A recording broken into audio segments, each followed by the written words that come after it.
GM Saiful Islam Nuyan STV চার ধরনের রোগ আপনার হতে পারে।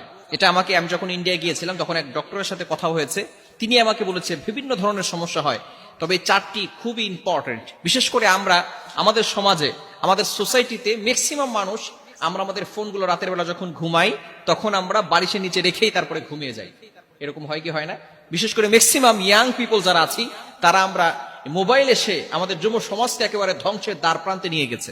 মোবাইলে ভালো আছে, খারাপ আছে, তবে আমরা ভালোটা ইউজ না করে আমরা খারাপটা ব্যবহার করার চেষ্টা করি।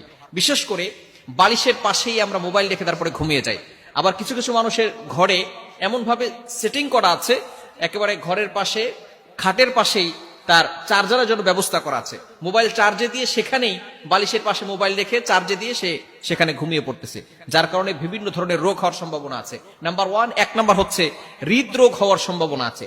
যে বালিশের পাশে মোবাইল রেখে ঘুমিয়ে যায় তার হৃদরোগ হওয়ার সম্ভাবনা আছে।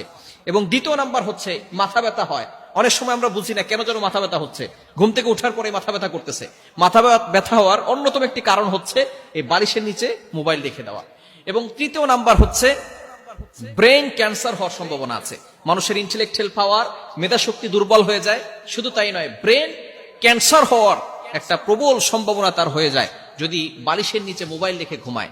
এজন্য অবশ্যই আমরা এই বিষয়গুলো থেকে দূরে থাকার চেষ্টা করব। এবং চার নাম্বার হচ্ছে হার্টের সমস্যা হওয়ার সম্ভাবনা আছে। এই চার ধরনের ক্ষতি হবে যদি বালিশের পাশে আপনি মোবাইল রেখে ঘুমান। এই মোবাইল থেকে আমাদেরকে দূরে সরে আসতে হবে, মোবাইলটাকে মুসলমান বানাতে হবে।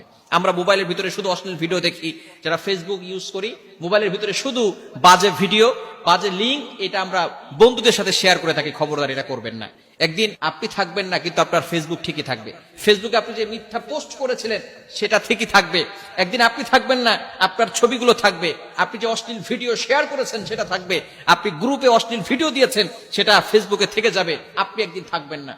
কিন্তু এই গুনাহগুলো অবশ্যই সদকায়ে জারিয়া হিসাবে আল্লাহ পাক রব্বুল আলামিন আপনার কবরে দিয়ে দিবেন। এজন্য অবশ্যই এই ফেসবুকটাকে মুসলমান বানাতে হবে। আপনি সঠিক কাজ করেন, স্ট্যাটাস দেন, সুন্দর সুন্দর পোস্ট করেন।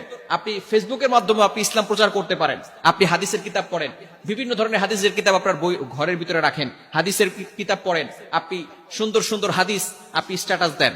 বিশেষ করে আপনার ফ্রেন্ড লিস্টে যারা থাকবে তারা সেখান থেকে হাদিস পড়ে, কোন একটা হাদিস তার হেদায়েতের কারণ হয়ে যেতে পারে। সে যদি ভালো হয়ে যায়, সে যত ভালো কাজ করবে তারপর থেকে আল্লাহ পাক রব্বুল আলামিন একটা সওয়াবের পার্সেন্টেজ আপনার আমলনামায় দিয়ে দিবে। এজন্য মোবাইলকে আমরা ধ্বংসের বস্তু না বানিয়ে সেখানে আমরা মোবাইলের মাধ্যমে, ইন্টারনেটের মাধ্যমে আমরা হালাল ভাবে ইসলামটাকে প্রচার করার চেষ্টা করব। হারাম কোনো কাজ না করে সঠিকভাবে দিনটাকে প্রচার করার চেষ্টা করব। তাহলে আল্লাহ পাক রব্বুল আলামিন আমাদেরকেও সওয়াবের ভাগীদার করবেন। আল্লাহ তাআলা আমাদের সকলকে এই বিষয়টি বুঝার তৌফিক দান করেন।